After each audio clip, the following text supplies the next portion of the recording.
Welcome back. Namaste. Today I will teach you figures of speech named as personification. मेरे प्रिय विद्यार्थियों, आज मैं आप सबको अंग्रेजी भाषा के अंतर्गत पर्सोनिफिकेशन नामक अलंकार, जिसे कि हिंदी भाषा में मानवीकरण अलंकार के नाम से जाना जाता है, कुछ बताने का प्रयास करूँगा। मुझे विश्वास है कि मेरी दी हुई जानकारी अवश्य आपके लिए उपयोगी और लाभप्रद सिद्ध होगी और कुछ जानकारियाँ आपके लिए नवीन भी साबित होंगी। प्रिय विद्यार्थियों, आचार्य चिंतामणि ने कहा है, जो सुनि परै सो शब्द है, समुझ परै सो अर्थ। बहुत बड़ी परिभाषा उन्होंने शब्द और अर्थ की दिया है महज एक पंक्ति में। जो सुनि परै सो शब्द है, समुझ परै सो अर्थ। जो लोग ध्यान लगा करके इस वीडियो को देखेंगे, सुनेंगे,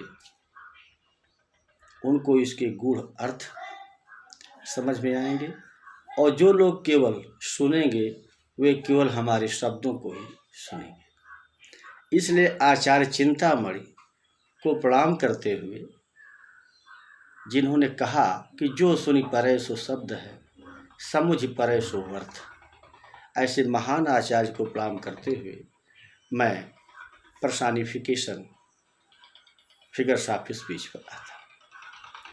प्रिय विद्यार्थियों, संस्कृत साहित्य में खोजने पर भी मानवीकरण अलंकार का दर्शन नहीं मिलता है। यद्यपि संस्कृत साहित्य अलंकार शास्त्र की दृष्टि से बहुत ही समृद्ध है, फिर भी अनेक ग्रंथों का अनुश्रवण करने के बाद भी बड़ी मुश्किल से मुझको मानवीकरण अलंकार के विषय में कुछ जानकारियां प्राप्त हुई। लेकिन जो जानकारियां प्राप्त हुई, निसंदेह वह जानकारी मेरे लिए भी नवीन थी और आप लोगों के लिए भी नवीन ही है। अलंकार शास्त्र में आचार्य मम्मट ने सिर्फ एक जगह पर लिखा है, निर्जीवम प्राहु आचार्य, निर्जीवम प्राहु आचार्य सदृशम जीवितस्य उचितम च यो भावस मानवीकरणं प्रचक्षते। निर्जीवम प्राहु आचार्य सदृशम जीवितस्य उचितम च यो भावस मानवीकरणं प्रचक्षते। आचार्य भामस ने महज एक श्लोक में ही मानवीकरण अलंकार को दृष्टांत के रूप में काव्य प्रकाश में एक जगह लिखा है। लेकिन उन्होंने जो लिखा है वही अंग्रेजी साहित्य और हिंदी साहित्य की अमूल्य निधि है। आचार्य मम्मट ने लिखा है, निर्जीवम प्राहु आचार्य। विद्वान लोग जब किसी निर्जीव अर्थात बेजानदार अमूर्त विचार, निर्जीव वस्तुओं को आहु मन कहते हैं, सदृशम माने जैसे, जीवित जैसे कि वो जीवित। विद्वान लोग या विद्वानों के अनुसार जब अमूर्त चीजों यथा निर्जीवों को सजीवों की तरह कहा जाता है, तो भाव के अनुसार मानवीकरणं प्रचक्षते, वहां पर मानवीकरण अलंकार होता है। आचार्य मम्मट की यह परिभाषा अपने आप में ही एक बहुत ही उत्कृष्ट कोट की परिभाषा है। अंग्रेजी साहित्य में भी विभिन्न आचार्यों के अनुसार, विभिन्न विद्वानों के अनुसार, personification is that type of figures of speech in which inanimate ideas or lifeless things, lifeless objects and abstract ideas are expressed as, spoken as, thought of as living beings. Personification ऐसा अलंकार है जिसमें lifeless objects,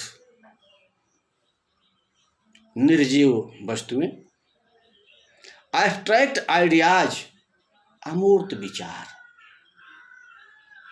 अमूर्त means निराकार, जो दिखाई न दे, नैनों को दृष्टिगोचर न हो, जिसकी कोई प्रतिमा ना हो, जिसे हम अपनी आंखों से देख न सकें, abstract.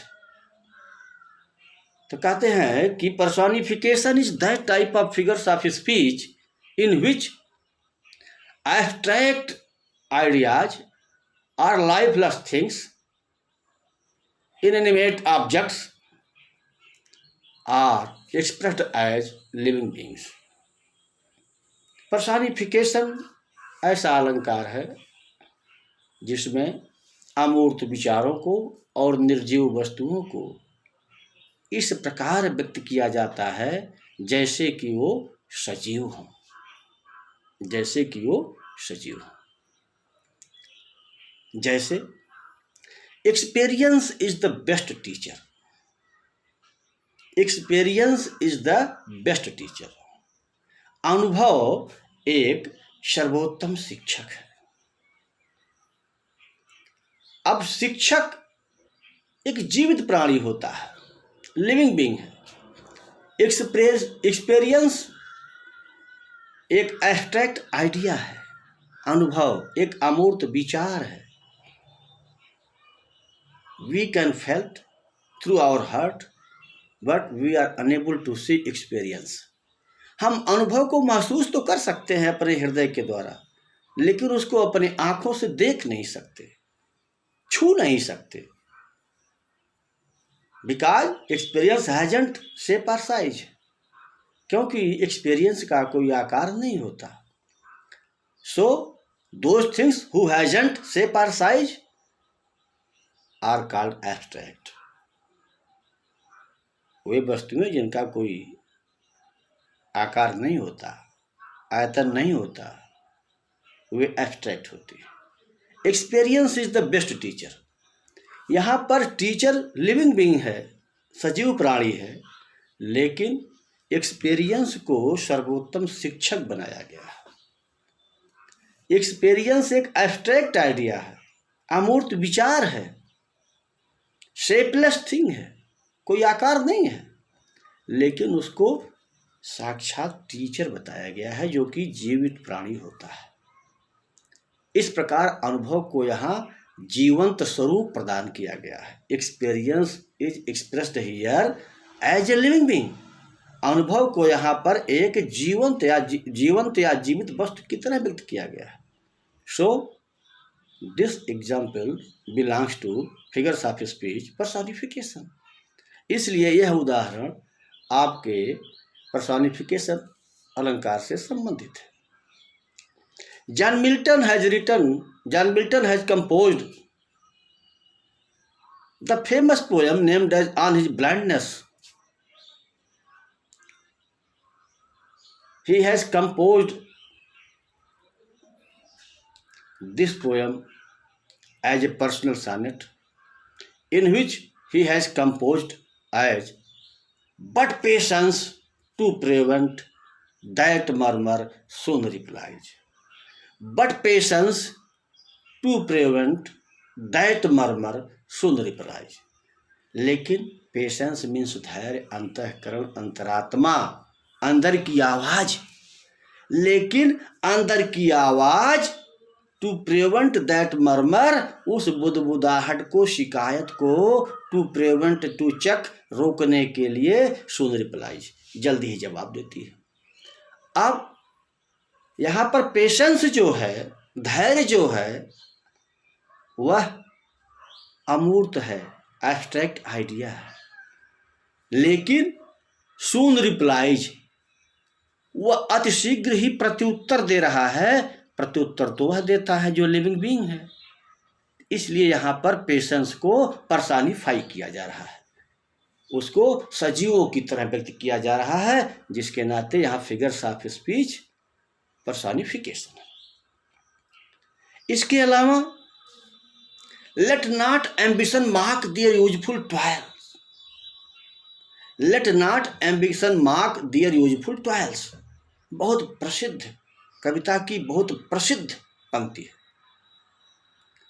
Ambition means ambitious persons, महत्वाकांक्षी लोगों को let not mark, mark means mockery, मजाक, उपहास, यूजफुल टॉयल्स मतलब हार्ड वर्क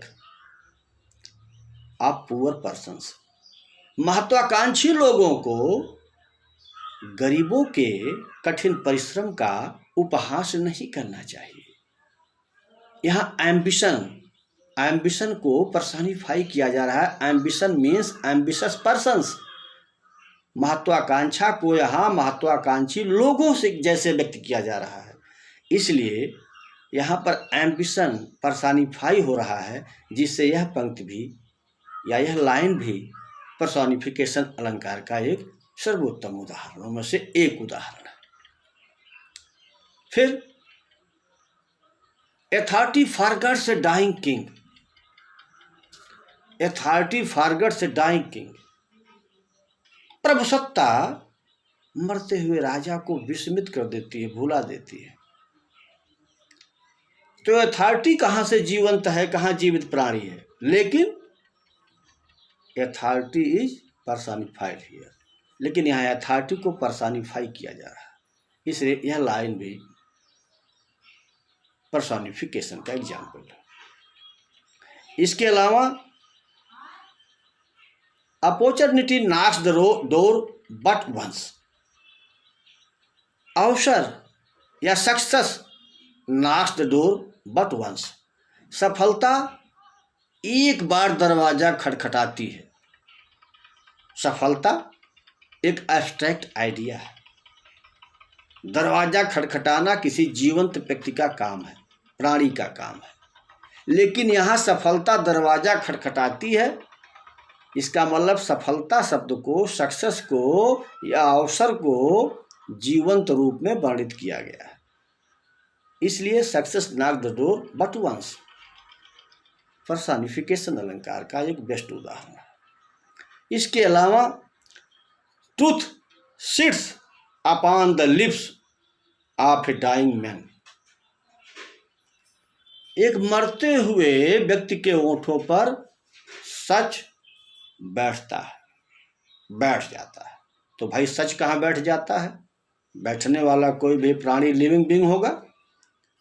सच एक एब्स्ट्रैक्ट आइडिया है, लेकिन abstract idea is spoken as expressed as living being, लेकिन यहाँ ट्रुथ को एक जीवंत प्राणी की तरह वर्णित किया गया है, इसलिए यह भी पर्सनिफिकेशन अलंकार का एक उदाहरण है। इसके अलावा आप ऐसे बहुत से उदाहरण पाएंगे कि जहाँ पर आपको किसी अमूर्त विचार को, किसी लाइफलेस थिंग को सजीवों की तरह व्यक्त किया गया हो। जहाँ जहाँ भी ऐसा आएगा वहाँ वहाँ फिगर्स ऑफ स्पीच पर्सनिफिकेशन होगा। प्रिय विद्यार्थियों, जो आचार्य मम्मट ने लिखा निर्जीवम प्राहुआचार्य सदसम जीवतस्य उचितम चायो भावस मानवीय करणम प्रचक्षते, उचितम चायो भावस, जो भाव के अनुसार, जैसे success knocks the door but once, सफलता दरवाजा खटखटाती है लेकिन एक बार। यहाँ सफलता को भाव के अनुसार जीवंत बना दिया गया है, लिविंग बीइंग के रूप में व्यक्त किया गया है, लाइफलेस को लिविंग बीइंग मान लिया गया है, इसलिए यह पर्सनिफिकेशन है। But patience to prevent that murmur soon replies, लेकिन अंतःकरण उस शिकायत को रोकने के लिए शीघ्र ही प्रत्युत्तर देता है। भावस भाव के अनुसार यहाँ पर अंतःकरण को लिविंग बीइंग मान लिया गया है, एक शेप दे दिया गया है और मानवीकरण अलंकार हो गया। हिंदी में भी मानवीकरण अलंकार निर्जीवों और अमूर्त विचारों को सजीव जामा पहना करके व्यक्त किया जाता है। जैसे फूल हंसी कलियां मुस्काई, फूल हंसे कलियां मुस्काई। फूल कहाँ हंसते हैं, लेकिन फूलों को मनुष्यों की तरह हंसता हुआ दिखाया गया है, कलियों को मुस्कुराते हुए बताया गया है। इस प्रकार फूलों को और कलियों को भी पर्सनिफाई किया गया है, जिससे यह वाक्य फूल हंसी कलियां मुस्काई पर्सनिफिकेशन अलंकार का एक उदाहरण है। प्रिय विद्यार्थियों, मुझे विश्वास है कि आपको यह अलंकार अवश्य समझ में आया होगा।